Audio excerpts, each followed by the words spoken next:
아멘. 한번 따라 하시겠습니다. 하나님을 선택하지 않는 것이 가장 불편합니다. 제 아마 이 모니터 두 개가 나오지 않는 것 같은데 한번 확인해 주십시오. 다시 한번 더 따라 하십시오. 하나님을 선택하지 않는 것이 가장 불편합니다. 우리 고린도후서 5장 14절 15절 말씀을 함께 보시겠습니다. 화면에 한번 띄워주십시오. 고린도후서 5장 14절 15절 함께합니다. 그리스도의 사랑이 우리를 강건하시는도다.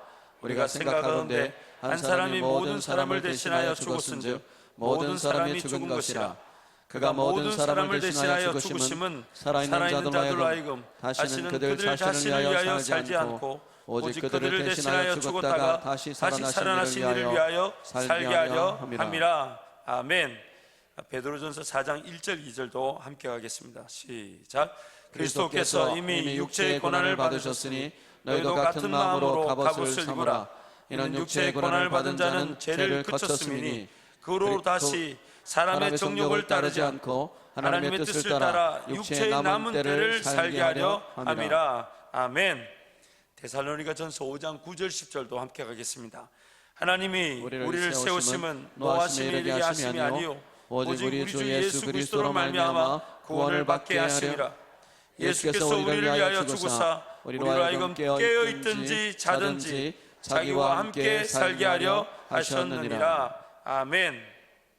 그리고 그 유명한 빌립보서 1장 20절 말씀 함께 가겠습니다. 우리 힘차게 한번 갑니다. 나의 간절한 기대와 소망을 따라 아무 일에든지 부끄러워하지 아니하고 지금도 전과 같이 온전히 담대하여 살든지 죽든지 내 몸에서 그리스도가 존귀하게 되게 하려 하나니. 아멘. 우리 신앙생활의 관건은 내가 하나님을 얼마나 신뢰하고 있는가 하는 것입니다. 그래서 전적 신뢰, 하나님 그분을 신뢰한 만큼 우리는 신앙의 자유와 그 기쁨을 맛보게 되어 있습니다. 그리고 그 하나님을 신뢰하는 만큼 헌신하는 것이 즐거움인 줄 압니다. 하나님을 믿고 의지하는 만큼 수고하고 땀을 흘리는 것이 지극히 당연한 줄 압니다. 내가 헌신하고 수고하고 땀을 흘렸다는 것을 조건으로 내세우지 않습니다. 자랑하지 않습니다. 헌신할 수 있는 것을 기쁨으로 여깁니다. 수고할 수 있는 것을 오히려 자랑으로 여깁니다. 땀을 흘릴 수 있는 것 자체를 주님 나에게 주신 행복으로 여깁니다. 왜냐하면 하나님을 신뢰하고 그분을 따르다 보니 오늘 우리의 삶은 헌신할 수 있고 수고할 수 있고 땀을 흘릴 수 있는 것을 도리어 기쁨으로 여기게 되는 것입니다. 지난주에 여러분과 말씀을 나누었습니다. 오늘 우리의 삶은 하나님 앞에서 얼마나 구별되어 있는가. 하나님의 뜻은 이것이니 너희의 거룩함이니라. 하나님의 뜻은 이것이니 너희의 거룩함이니라 할 때 그 거룩함은 구별이란 뜻을 가졌다고 했습니다. 세상의 가치와 세상의 기준을 떠나서 하나님께서 나에게 말씀하신 대로, 하나님께서 원하시는 대로, 하나님 그분이 명령하셨다는 그 하나의 이유로 순종할 줄 알고 헌신할 줄 아는 구별된 자.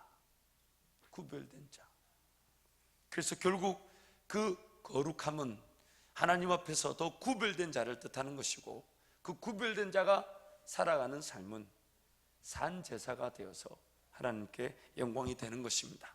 좀 더 구체적으로 나눠보자면 오늘 나의 시간은 하나님을 위해 얼마나 구별되어져 있는가.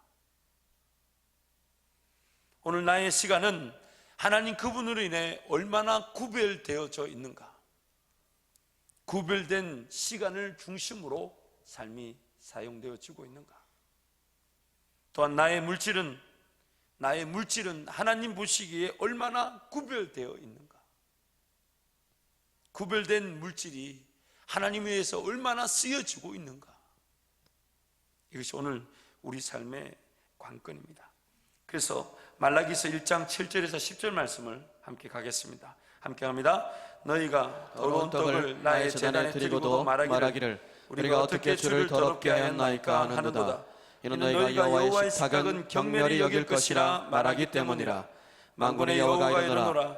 너희가 눈먼 희생 제물을 바치는 것이 어찌 악하지 아니하며 저는 것 병든 것을 드리는 것이 어찌 악하지 아니하냐. 이제 그것을 너희 총독에게 드려보라. 그가 너를 기뻐하겠으며 너를 받아주겠느냐. 만군의 여호와가 이르노라. 너희는 나 하나님께 은혜를 구하면서 우리를 불쌍히 여기소서 하여 보라. 너희가 이같이 행하였으니 내가 너희 중 하나인들 받겠느냐. 만군의 여호와가 이르노라. 너희가 내 제단 위에 헛되이 불사르지 못하게 하기 위하여 너희 중에 성전문을 닫을 자가 있었으면 좋겠도다. 내가 너희를 기뻐하지 아니하며 너희가 손으로 드리는 것을 받지도 아니하니라. 혹시 오늘 우리의 시간 혹은 우리의 물질이 말라기서에서 주님 우리에게 말씀하시는 대로 병든 것과 저는 것은 아닐까요? 과연 내 삶을 대표할 만큼, 내 삶 전체를 고백할 만큼 그렇게 구별된 시간이고 구별된 물질이 아니라면, 혹시 쓰다 남은 시간이고 내가 원할 때에 감당할 수 있는 시간이고 다른 일이 바쁘다는 핑계로 온전히 주님께 드리지 못하여서 그러나 그런 부담감은 가지고 있으니 그 부담으로 그저 한번 봉사해 드리고 헌신해 드리고 수고해 드리는 것이라면, 제사를 드리긴 드리지만 하나님이 이렇게 말씀하십니다. 누가 제발 성전문을 닫아주면 좋겠다. 병든 것 저는 것을 더 이상 가져오지 않을 성전문을 닫아주면 좋겠다. 하나님께서는 단순히 제사 제물의 흠 정도를 가지고 논하시는 것이 아닙니다.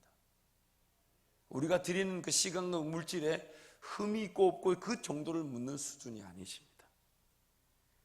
제사를 준비하는 그 사람의 마음의 상태와 삶의 자세와 삶의 중심을 묻고 계신 것입니다.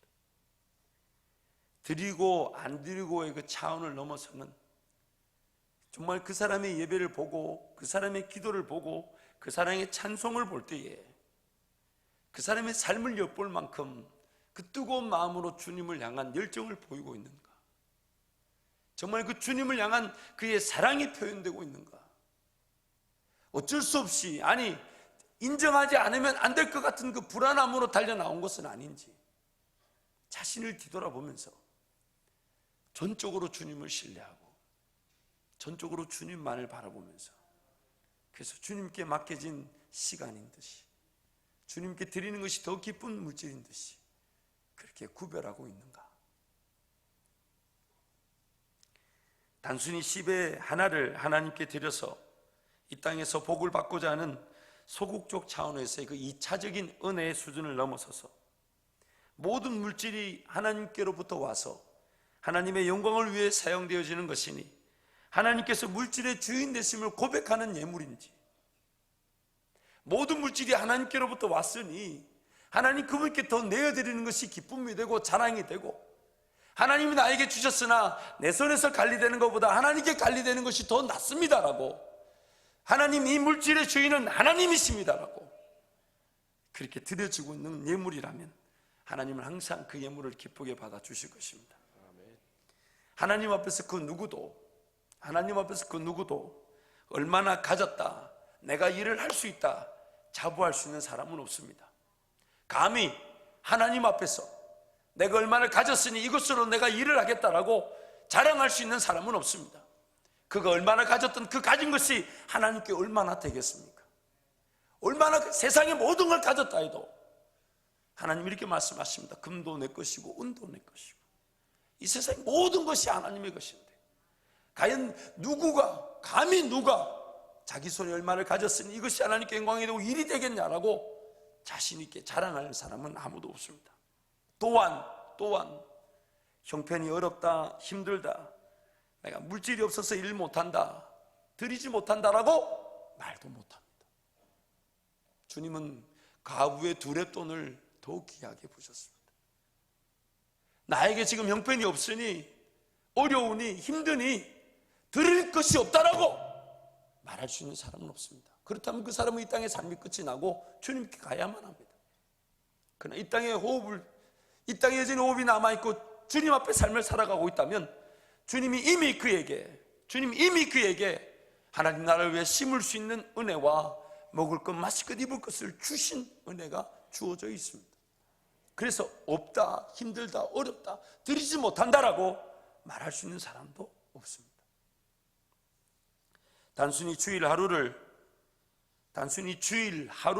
하나님께 드림으로써 하나님을 인정하며 의지하는 최소한의 구별을 넘어서서, 주일 하루를 드리는 최소한의 구별을 넘어서서 시간의 주인으로서 삶 전체를 주님께 묻고 의탁하면서 개인 기도의 자리, 모임의 자리, 목장 모임, 성김의 자리, 주일 예배 등이 삶을 온전히 내어드리고 맡긴 자로서의 결과로 나타나는 것인지, 아니면 그것이 전부인지, 삶의 모든 시간의 주인이 하나님이시기에, 그 시간을 하나님께서 나에게 주신 것이기에 내 개인의 기도의 자리든 영성의 자리든 모임의 자리든 섬김의 자리든 주일 예배의 자리가 결과로 나타나는 것인지, 아니면 그것이 최소한인지. 시간 역시 물질과 마찬가지로 내가 얼마나 여유가 있다, 시간이 없다 말할 수 없습니다. 이 땅에 하나님 우리를 살려두셨다면 우리의 남은 삶은 살아도 주를 위해 살고 죽어도 주를 위해 죽는 것입니다. 살아도 주를 위해 살고 죽어도 주를 위해 죽는 것입니다. 사는 것은 그리스도니 죽는 것도 유익함이라. 결국 하나님의 뜻은 우리의 거룩, 우리가 하나님을 위해 더 구별되는 것이다 했습니다. 그리고 그 구별됨은 하나님께 산 제사가 됩니다. 그리고 저는 오늘 이것을 좀 더 우리 실생활에 적용하기 위해서 거룩이 구별이며 구별이 산 제사가 되고, 산 제사는 다른 말로 따라합니다. 기준이다. 구별이 제사이고 제사가 기준입니다. 24시간이라는 시간이 얼마나 하나님을 기준으로 쓰여지고 있는가. 물질이라는 나에게 허락되어진 그 물질이 하나님을 기준으로 쓰여지고 있는가. 그 기준의 크기가 거룩의 크기, 성화의 정도를 규정합니다. 그리고 우리는 그 기준의 크기를 다른 말로 이렇게도 쉽게 표현합니다. 성령 충만이다, 성령에 의한 지배다, 그리고 더 나아가서 성령 중독이다, 성령에 온전히 매여 이끌림을 받는 삶이다, 그렇게 표현하는 것입니다. 그리고 또한 마침내는 하나님의 나라가 죄로 말미암아 죽을 수밖에 없었던 이 쓸모없는 삶이,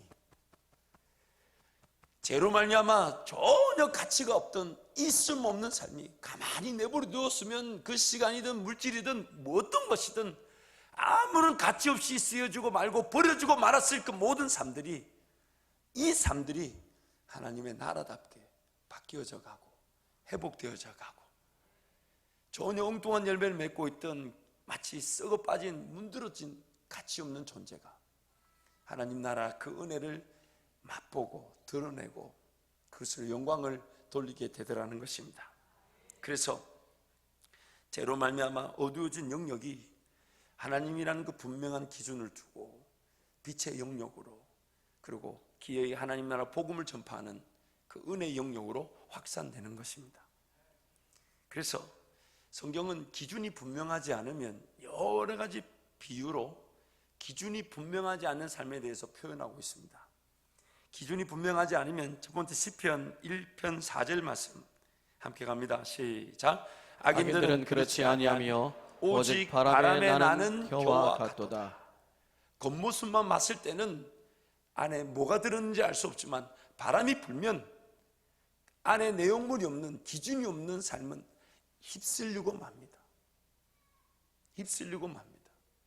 지금 당장 좀 더 좋은 조건이라는 이유로, 지금은 한두 번 빠질 수 있는 한두 번 빠질 수 있는 주일 성수인 것처럼 보이는, 그러나 기준이 없으면 대우가 좋고 임금이 좋다는 이유로 쉽게 붙잡고 휩쓸려 갑니다. 종종 대화를 성도들과 나누다 보면 원론적인 얘기를 못할 때가 많습니다. 하나님 말씀이 분명히 말씀하고 있는 내용을 그대로 있는 그대로 나누지 못할 때가 많습니다. 아직은 기다려줘야 될 것 같고, 아직은 좀 과도기를 보내야 될 것 같고, 그 하나님의 본래의 그 은혜의 궤도에서 좀 멀어져 있으니, 그러나 그 멀어져 있는 그 삶에도 하나님이 함께 하시고 도우시면서, 그래서 적절하게 의미를 부여해 주면서 기다려줘야 될 때가 있습니다. 목사인 제 마음에 참 마음이 많이 아픕니다. 가만히 듣고 있자니 참 마음이 많이 무겁습니다. 분명한 그 초점이 우리 함께 모였을 때마다 더 놀라운 하나님 나라를 위해서 꿈을 꾸고, 이 세상 그 누구도 꿔보지 못한 하나님의 비전이 우리 가운데 선포될 것을 기대하고, 그래서 어떻게든 지금 하고 있는 사역이 더 잘 될 수 있도록, 지금 하고 있는 헌신이 더 깊은 헌신으로, 지금 우리가 뭔가 할 수 있는 수고와 땀 흘림이 더 체계적이고 질서를 갖추며 더 분명하게 나타날 수 있도록, 그런 것들이 고민이 되고 그런 것들이 간증이 되어야 되는데, 아직은 기다려 달라고, 아직은 아닌 것 같다고. 바람에 나는 겨와 같을 수 있습니다. 바람에 나는 겨와 같을 수 있습니다. 히브리서 2장 1절 말씀에 이렇게 선포합니다. 함께 합니다. 그러므로 우리는 들은 것에 더욱 유념함으로 우리가 흘러 떠내려가지 않도록 마땅하니라. 흘러 떠내려가지 않도록. 급물살이 칩니다. 세상의 문화와 유행들이 막 휩쓸려 떠내려가는 그런 급물살을 일으키듯 떠내려가게 만듭니다. 그 가운데서 분명히 주님을 바라보고 주님을 의지하고 주님을 붙들지 않는다면 우리는 떠내려가는지도 모른 채 세상의 유혹과 재리와 이생의 자랑에, 안목의 정욕에 휩쓸려 갈 수밖에 없습니다. 어디에 내가 시선을 두고 무엇을 붙잡고 있는가가 중요한 것이지, 지금 당장 내가 어디로 가고 있는지를 모른 채 떠내려갈 수 있다는 분명한 경고가 오늘 히브리서에서 말씀되어지고 있는 것입니다. 그러므로 오늘 저와 여러분의 삶은 얼마나 구별되어져서, 그래서 그 구별된 자다운 하나님의 기준을 가지고 있는가, 구별된 자다운 하나님의 기준을 얼마나 가지고 있는가. 그래서 오늘 제가 좀 더 그 하나님의 기준을 구체적으로 좀 적용을 한번 해보고자 합니다. 매번 이렇게 칠판을 쓰게 되면 이 말씀을 전하는 자 입장에서는 조금 그 어떤 장점도 있고 약점도 있는 것 같습니다. 장점은 여러분의 시선을 끌기가 참 좋은 것 같습니다. 다음에 우리 형제들은 바퀴에 브레이크도 풀어주시기 바랍니다. 여러분, 기준을 늘어난다는 얘기는 결국 오늘 우리 삶에 방금 제가 표현했던 대로 성령의 충만함과 성령의 그 지배, 이 충만함을 저는 지배라는 표현으로 좀 더 바꾸어 쓰고 싶습니다. 내 시간이 얼마나 성령께서 말씀하실 수 있고 이끌어 가실 수 있고 지배하실 수 있는가, 과연 내 물질이 성령 하나님 그분을 얼마나 주인으로 인정하고 있는가, 결국 그것이 오늘 우리 삶의 기준이 되어 있다면 우리 삶에 분명한 나타난 열매는 완전히 다르게 될 것입니다. 예를 들면 이런 것이죠. 여러분, 24시간을 한번 우리가 한번 생각을 한번 해봅시다. 종종 이렇게 실수를 할 때가 있습니다. 아닌데. 맞네. 여기 죄송합니다. 이게 산수가 잘 안 돼가지고. 그리고 항상 목사 이렇게 실수를 하면 이렇게 웃어야 되는 분위기가 아닙니다. 좀 어색하면 고개를 숙여주신지 하셔야 되지, 은혜를 받을 때는 고개를 숙이고 계시면 안 되는데 은혜를 받을 때는 고개를 숙이고 계시고, 꼭 웃어야 될 그런 때는 고개를 숙여주셔야 되는데 또 고개를 탁 이렇게 드시면서 환하게 웃어주시는 건 저는 곤란합니다. 자, 오늘은 보세요. 우리 모든 사람에게 24시간 시간이 정해져 있습니다. 그래서 지난주에 제가 했던 얘기를 한번 더 하자면, 예를 들자면 5시 20분에 우리가 새벽 기도를 시작하잖아요. 그렇죠? 그럼 5시 20분 이 새벽 예배를 깨우기 위해서 4시 반에 일어난다고 구별했다고 합시다. 그러면 이 구별된 이 시간을 위해서, 그렇죠? 이 구별된 시간을 위해서 보통 몇 시에 잠을 자야 된다고요? 그렇죠? 21시, 9시에는 잠을 자도록 시간을 재편하는 것입니다. 그리고 21시에 잠이 안 온다 그러면 어떻게 하라고요? 20시에 뭘 하라고요? 운동을 하라고요. 뭘 하기 위해서? 잠을 자기 위해서. 그런데 운동은 안 하고 수면제 약을 먹었다. 그럼 무슨 일이 일어날까요? 하루가 지나갈 수도 있습니다. 잘못된 방법일 수 있는 거죠. 그래서 이 구별된 시간이 뭐가 되는 거죠? 하나의 뭐가 되는 것이죠? 기준이 되어서 다른 시간을 결정하게 만드는 것입니다. 결정하게 만드는 것입니다.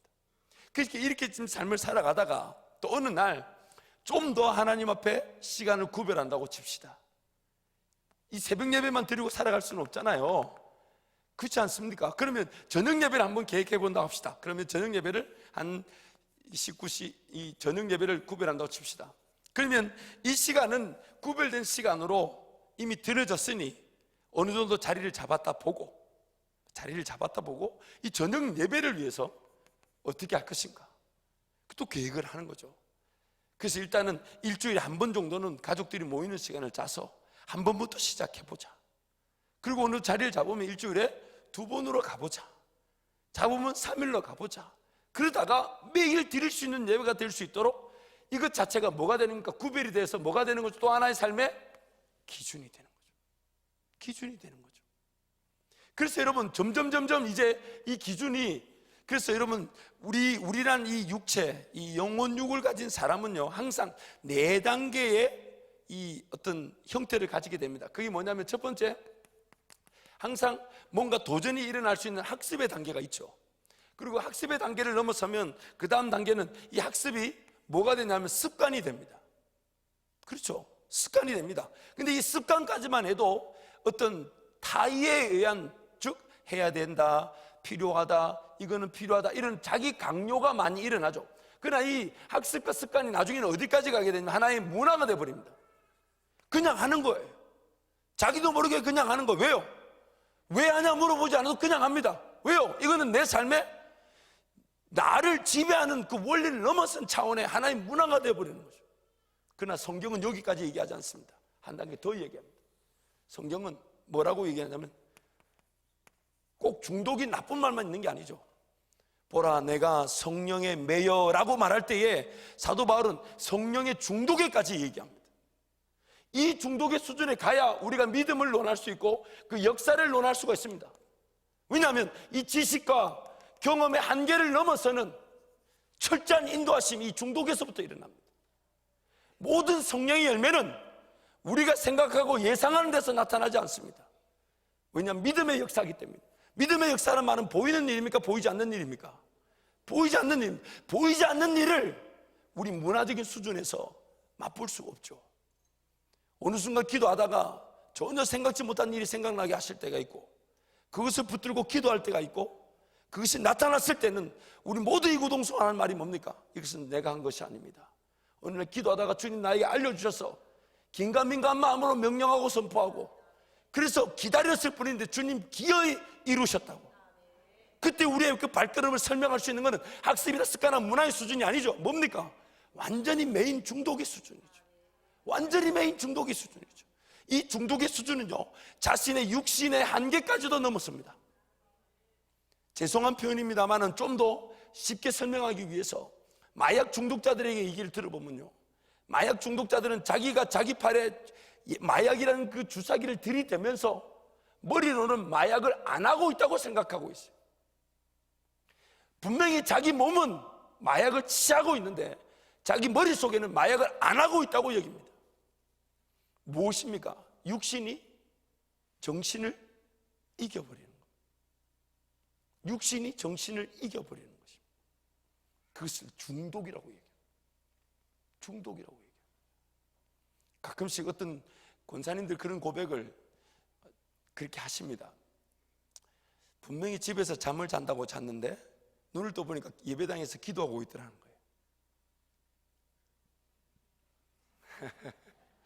아니 그런 고백, 아니 저는 좀 들어봤는데 여러분 혹시 아유 목사님 제가 요즘 정신이 없어요, 집에서 분명히 잠을 잤는데 눈을 떠보면 교회에서 옷을 다 갖추고 앉아서 기도하고 있더라는 거예요.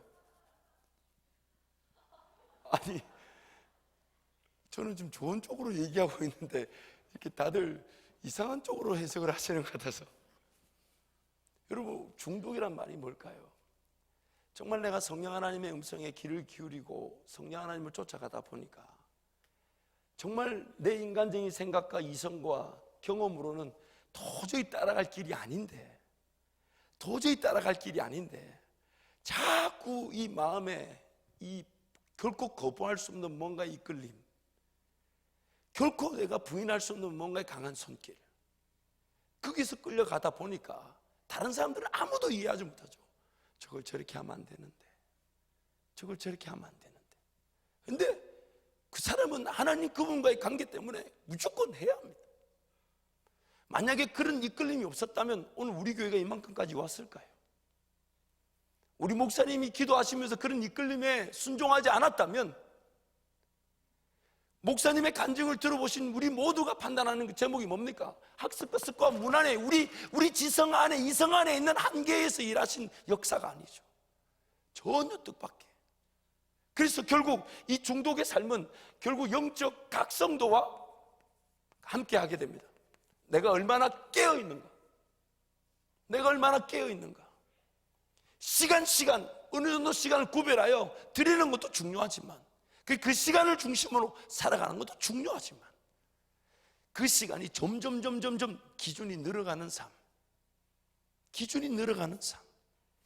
새벽을 깨우고 저녁을 예배하다가 어느 날은 이제는 점심도 빨리 먹고 점심 기도 시간도 가지고. 그래서 색깔을 그리자면 기도의 시간이 이제 시작됐으니까 어느 학습의 단계라고 볼 수 있겠죠.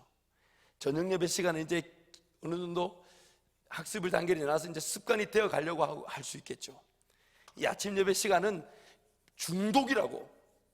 아무리 늦게 자도 4시 반만 되면 눈이 딱딱 떠지는, 시계 알람이 필요 없는 그런 삶이 된다.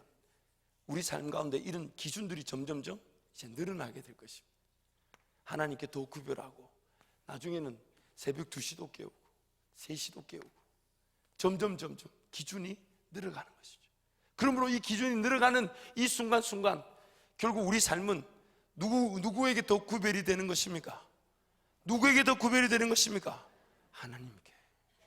그리고 하나님이 얘기하실 수 있는 기회가 더 많아지는 거죠. 하나님 그분을 기억하고 하나님 그분과 함께 교제할 수 있는 시간들이 점점 많아지는 거예요. 그래서 나중에는 그 성도는 하나님 앞에 그저 무릎을 꿇은 그 시간이 어쩌면 이 하루의 24시간의 절반 이상일 수도 있는데, 그래서 세상의 시각으로 볼 때는 아무 일이 일어나지 않아야 돼요. 왜요? 그 사람의 몸은 기도의 자리에서 아무것도 하지 않았기 때문에 더 잘 움직여야 될지도 모르고, 더 잘 먹어야 될지도 모르고, 더 잘 시간을 써야 될지 모르는 그 세상의 원리가 결코 적용될 수 없습니다. 그저 자신의 몸까지도 주님 앞에 내어드리고 기도하는 게 전부인 줄 알고 찬양하는 게 전부인 줄 알고 그렇게 삶을 살아가는데, 하나님은 그 기도의 자리에서부터 역사가 일어나게 만들어 주시더란 말이에요. 어떤 목사님께서 저에게 도전하신다고 그런 말을 했어요. 김 목사, 나하고 같이 일하자. 그래서 제가 그분이 기도 많이 하시는 분인 줄 알기 때문에 내심 반가웠어요. 그래서 이제 어느 정도 교제를 하는데 그런 말 해요. 목사님, 이렇게 기도만 하면 참 일이 된다는 게 너무 신기하지 않습니까? 그렇게 얘기했더니 그 목사님 그래요. 그래서 내가 김 목사한테 같이 일하자 했잖아. 내가 기도하고 하나님 김 목사를 움직여 주시고. 그때 그 얘기를 듣는데 제 마음에, 주님, 저도 기도만 하게 도와주십시오. 여러분, 어느 게 더 나을까요? 여러분도 이미 이 느낌이 확 오시죠? 우리 생각에는 내가 직접 가서 뛰어야 되는데 주님 생각은 그렇지 않으시고, 너는 나를 믿겠느냐? 네 몸이 가서 일해야 된다고 생각하는 그 원리를 이겨서서 나에게 기도하면 내가 일한다는 걸 너는 믿겠느냐 물으실 때 우리는 그저 주님 앞에 무릎을 꿇는다면 그 목사님의 고백이 오늘 우리의 고백이 될 줄 믿습니다. 우리의 고백이 될 줄 믿습니다. 그래서 가끔씩 청년들 볼 때 한편으로는 마음이 아프지만 한편으로는 반가워요. 저는 기도하고 저는 기도하고 또 부지런히 이렇게 띄워줄 우리 칠판을 갖다 놓은 우리 박모 대창군이나 임모 현수군이나 감사하죠. 감사하죠. 그리고 이것이 도전이 되어서 기도하는 사람이 될 줄 믿습니다. 기도하는 사람이 될 줄 믿습니다. 그래서 여러분 그 기도의 원리가 하나의 삶의 기준으로 자리 잡고 있다면 여러분의 24시간을 한번 생각해 보십시오. 중독이라고 느껴질 만큼 분명한 하나님과의 기준이 얼마나 자리 잡고 있습니까? 중독이라고 느껴질 만큼 정말 안 하면 안 되는 삶을 깨울 수밖에 없는, 아니 저절로 눈이 떠지는, 깨워지는 그런 중독, 성령의 메인 그런 기준들이 얼마나 있습니까? 얼마나. 여러분 물질도 마찬가지예요. 물질도 좀 더 이런 표현을 써보면 어떨까 싶어요. 물론 여러 가지 해석이 있을 수 있겠지만은 제가 한 세 부류 타입의 물질관을 한번 소개해 보겠습니다. 첫 번째 타입은 나에게 하나님 물질이 아직 모자랍니다. 그래서 하나님 물질을 주십시오. 그래서 하나님이 주시면 씁니다 라고 말하는 아주 소극적인 1차적인 차원에서의 물질관이 있을 수 있죠. 마음은 원이로되 그런 말 우리 성도들 중에 그 구절이 몇 장 몇 절이 있는지도 모르고 쓰는 분들이 많잖아요. 그렇잖아요. 몇 장 몇 절인지 아는 사람 손 들어보세요. 우리 서로 시험 당할 수 있죠. 마음은 원이로되 물질이 없어서 과연 없는 걸까요? 과연 없는 걸까요? 고린도후서 9장 말씀에 이렇게 말합니다. 심을 자에게 씨앗과 양식을 준다고. 좀 더 자세하게 설명하자면 심을 자에게 양식을 먼저 줄까요? 씨를 먼저 줄까요? 일하는 종에게 월급을 먼저 줄까요? 일감을 먼저 줄까요? 오늘 내 삶에 먹을 게 먼저인가요? 심을 게 먼저인가요? 대답은 너무 잘하시네요. 그러면 내가 없어서 못 드린다라는 말을 할 수 있습니까? 없습니까? 없어요. 없는 사람은 이 땅에 아무도 없습니다. 이미 내가 뭔가 먹고 있다면, 하나님 나에게 먹을 것을 주셨다는 얘기는 나에게 무엇을 또 주셨다는 얘기입니까? 이미 무엇을 먼저 주셨다는 얘기입니까? 하나님 나라를 위해서 일할 수 있는 거, 심을 수 있는 거, 심을 수 있는 거. 그래서 이 심을 수 있는 이런 1차적인 수준은 더 이상 우리에게는 해당이 되지 않습니다. 2차적인 수준은 뭡니까? 모든 물질이 하나님 것이니까 하나님 어디에 어떻게 쓸까요? 라고 묻는 거죠. 어디에 어떻게 쓸까요? 하나님이 주셨으니까. 그래서 고민하는 겁니다. 하나님, 나에게 하나님 물질을 이미 주셨으니까 제 고민은 어디입니까? 하나님 어떻게 쓸까요? 이 지혜를 구하는 것이 오늘 우리 기도가 되어야 되는 것이죠. 자꾸 없다, 힘들다, 어렵다 이런 기도만 하는 게 아니라 이미 우리 삶에 시간과 물질은 하나님이 주셨으니까. 방금 전에 이 얘기 기억나시죠?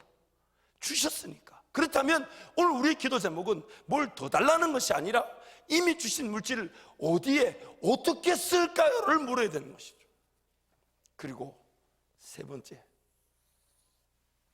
가장 거시적이고 가장 본질적이면서 가장 하나님이 원하시는 물질관, 제가 볼 땐 최고봉입니다.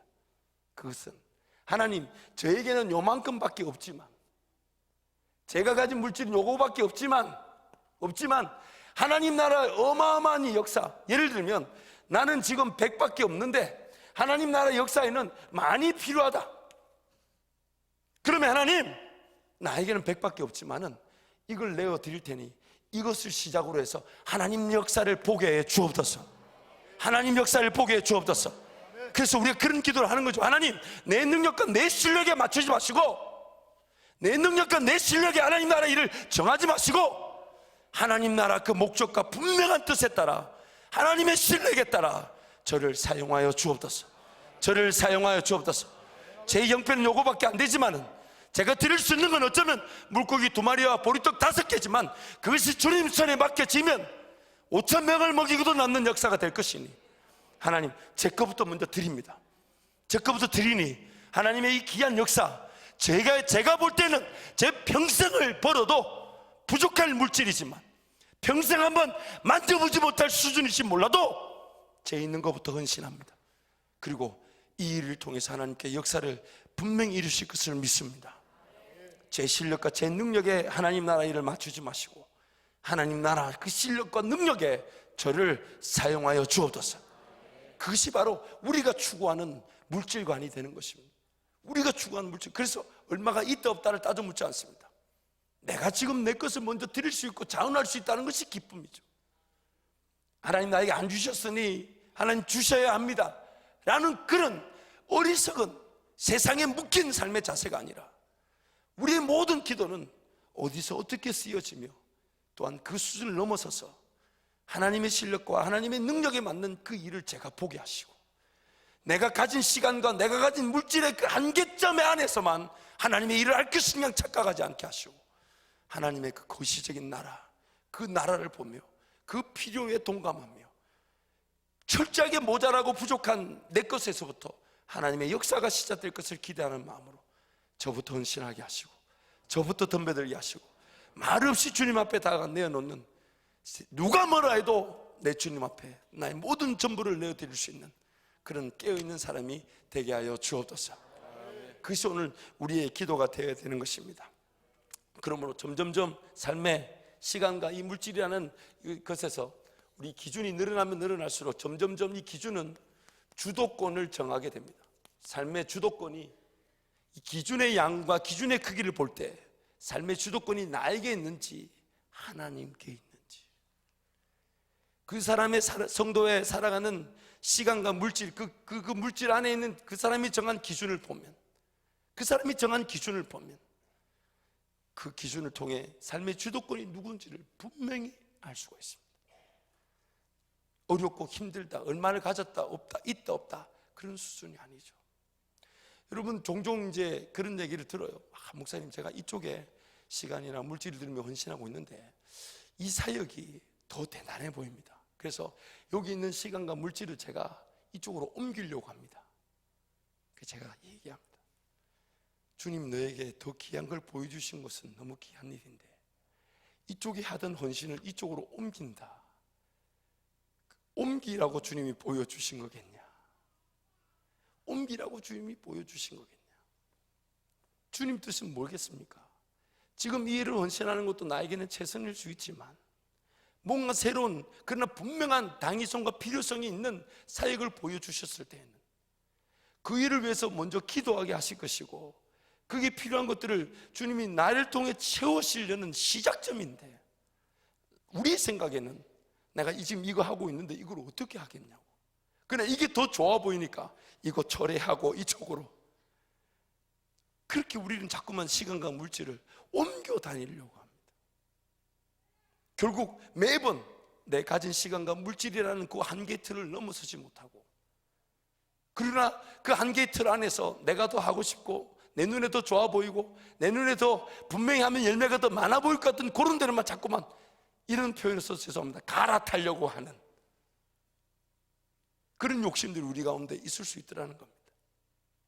뭔가 하나님께서 보여주셨을 때는 내 형편에 따라 보여주지 않은 것을 감사할 줄 알고, 분명히 내 형편으로는 더 많은 걸 감당하지 못할 줄 알았는데 자꾸만 눈에 거슬리고 보이고 그 필요성과 당위성이 느껴지고, 아, 이거 안 하면 안 될 것 같은데, 그때 우리 할 수 있는 일은 무릎을 꿇고 하나님께서 보여주셔서 저로 말미암아 시작해 하실 일이라면 하나님 순종하겠습니다.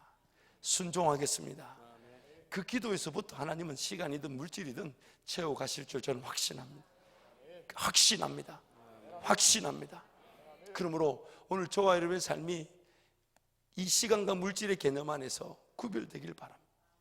구별되길 바랍니다. 그리고 구별됨이 수많은 시간이든 물질 안에서 기준이 되어서 하나님 그 부분을 선택하고 그분만을 의지하고 그분을 더 신뢰하기로, 그분을 더 의지하기로, 그분을 더 바라보기로, 그분께 더 맡겨드리기로 하는 기준이 되어서 우리가 우리의 삶 시간이든 물질이든 하나님께 산 제사가 되기를 간절히 기도합니다. 간절히 기도합니다. 하나님은 그 일에 우리를 지금 이끌어 가기를 원하시는 거예요. 그 일에 우리를 주관하기를 원하시는 거예요. 그래서 저와 여러분 늘 기도 제목에 그런 한번 기도 제목을 여러분 스스로가 한번 평가해 보십시오. 나의 시간과 나의 물질관, 특별히 여러분 이 에너지 관리도 굉장히 중요합니다. 에너지 관리도 중요합니다. 마음 먹었다고 잘 되지 않잖아요.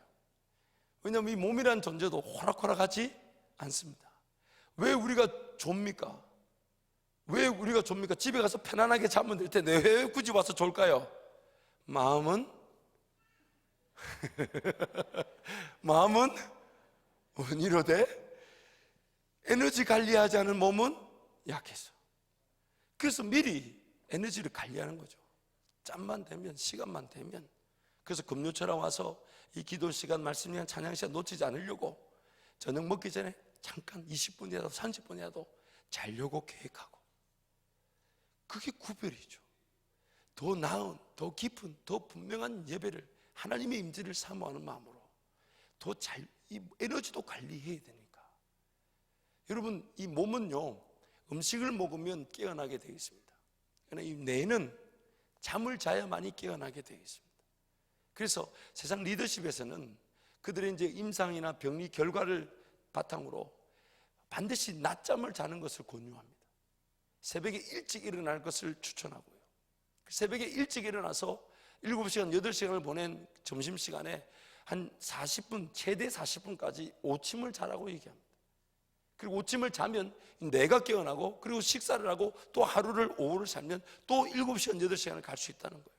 근데 그것이 안 되니까 매번 저녁에 늦게 자고, 그 악순환이 반복되는 거예요. 아침 일찍 일어나지 못하고 저녁에 늦게 자니까 아침 9시에 허덕거리면서 직장을 가고, 그리고 아침 9시부터 8시간을 보내니까 저녁 6시가 되면 몸도 지쳤지만 이 뇌라는 이 기관 자체도 식어져 있고 지쳐 있는 거예요.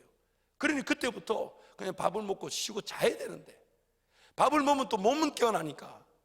그래서 밤에 야식을 먹는다는 그 자체는 몸이 자꾸만 살아 움직일 기회를 제공하는 겁니다. 그래서 가만히 여러분 소식하시는 분들, 건강하신 분들, 시간 관리하시는 분들 보십시오. 자기 전에 2시간 전에는 아무것도 먹지 않습니다. 우리처럼 막 치킨 배달시키고 막 누가 그러더라고요. 밤에 과일이 안 좋대. 그런 말이 통용이 안 되잖아요. 밤에 과일이 안 좋기는 뭐니까 계속 과일 먹고 나면 배부터 느원하게 이렇게 자는데. 그러니까 이런 그런 우리 몸이라는 이 자체가 하나님 주신 것들을 우리가 좀 더 체계적으로, 그런 분명한 그 원리 속에서 가꿀 줄 알고, 관리할 줄 알고, 아낄 줄 알고, 집중할 줄 알고, 구별할 줄 아는 그런 지혜가 필요한 것입니다. 그래서 앞으로 금요철아 오실 때는 시간을 잘 계획하셔서 밤늦게까지 기도하는 이 시간이 지치지 않도록, 낮에 점심을 빨리 먹고. 어떤 형제가 저한테 그래요. 목사님, 제가 직장생활 하다 보니까 낮에 오침을 잘 시간이 없다고. 장소가 없대요. 장소. 자기는 이 사무직이 아니고 현장직이라서 책상도 없고 장소가 없대요. 그래서 제가 쿠션을 하나 사주면서 화장실 가서 자라. 요즘 화장실이 옛날처럼 냄새가 나는 데가 아니지 않습니까? 그렇잖아요. 그래서 앉아서 쿠션을 옆에 벽에다 대고 그게 자라. 근데 그 형제가 그렇게 한 거예요. 근데 조금 약간의 부작용이 있었어요. 1시간만 자야 되는데 1시간만 자야 되는데 깨우러 막 왔다고.